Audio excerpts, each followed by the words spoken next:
আপনারা জানেন ইতিমধ্যে নতুন একটা আইন জারি হয়েছে। তো আইনটা কিসের উপরে আমি একটু বলি।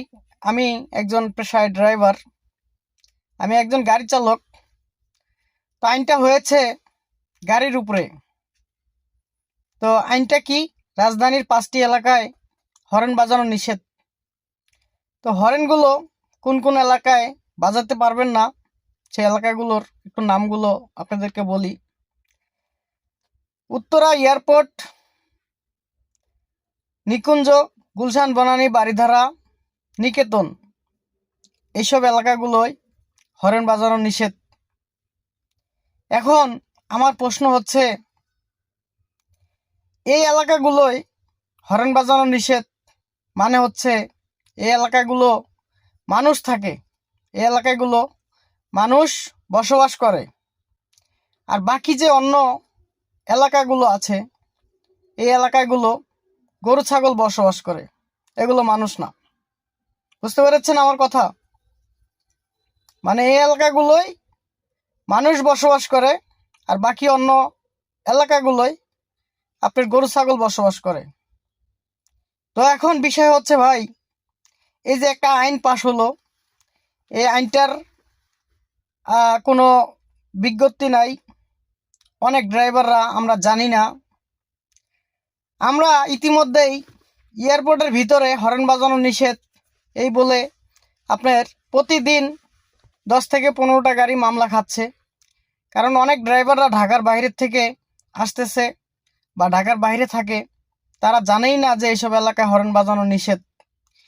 এইটা নিয়ে আপনারা একটা আইন পাশ করেছেন, ভালো কথা।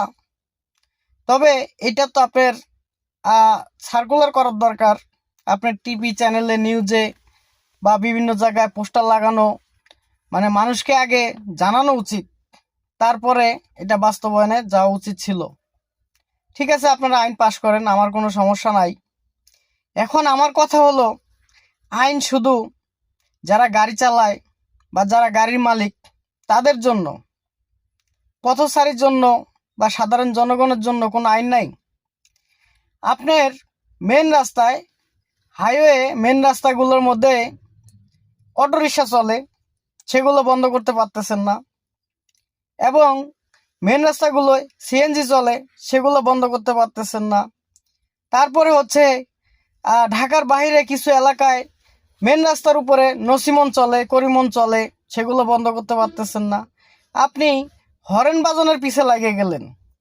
ভাই আমার কথা হচ্ছে, আপনারা আইন পাশ করছেন, ভালো কথা, আমাদের জন্য ভালো। সবাই আমরা ভালো থাকবো, সুস্থ থাকবো, সবাই মানে আমরা চাই সুস্থ থাকি, সবার পরিবার আছে, সংসার আছে।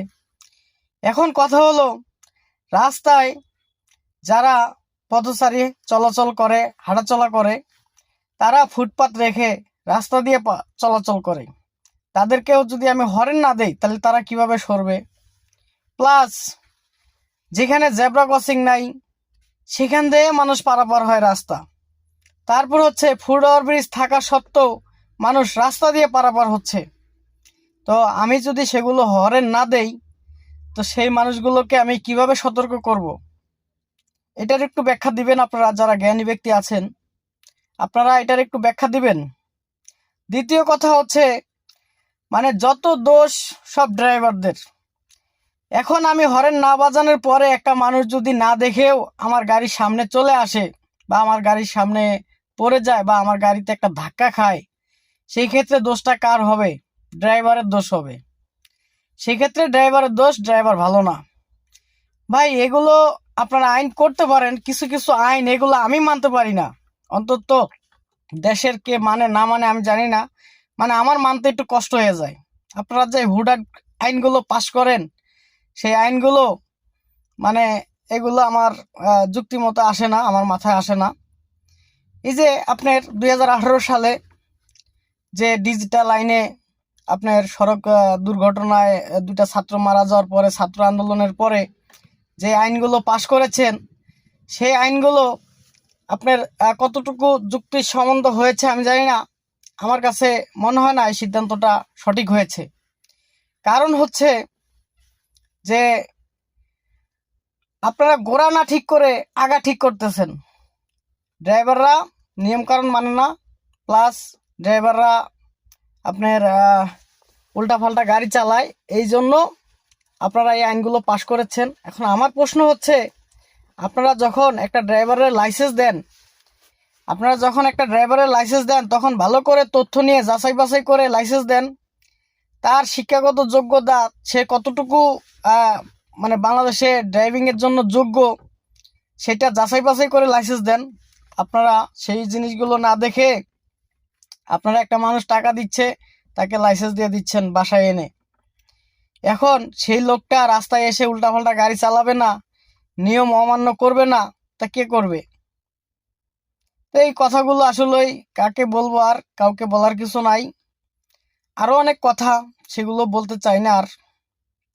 তো আপনারাই যারা ভালো মনে করেন, যেটা ভালো মনে করেন সেটাই করেন, আমরা মেনে নেওয়া ছাড়া কোনো উপায় নাই। তো প্রিয় বন্ধুরা, আপনাদের উদ্দেশ্যে বলবো, ভিডিওটি যদি ভালো লাগে অবশ্যই লাইক করার দরকার নাই, অবশ্যই শেয়ার করে দিবেন, অন্যদেরকে দেখার সুযোগ করে দিবেন। ধন্যবাদ।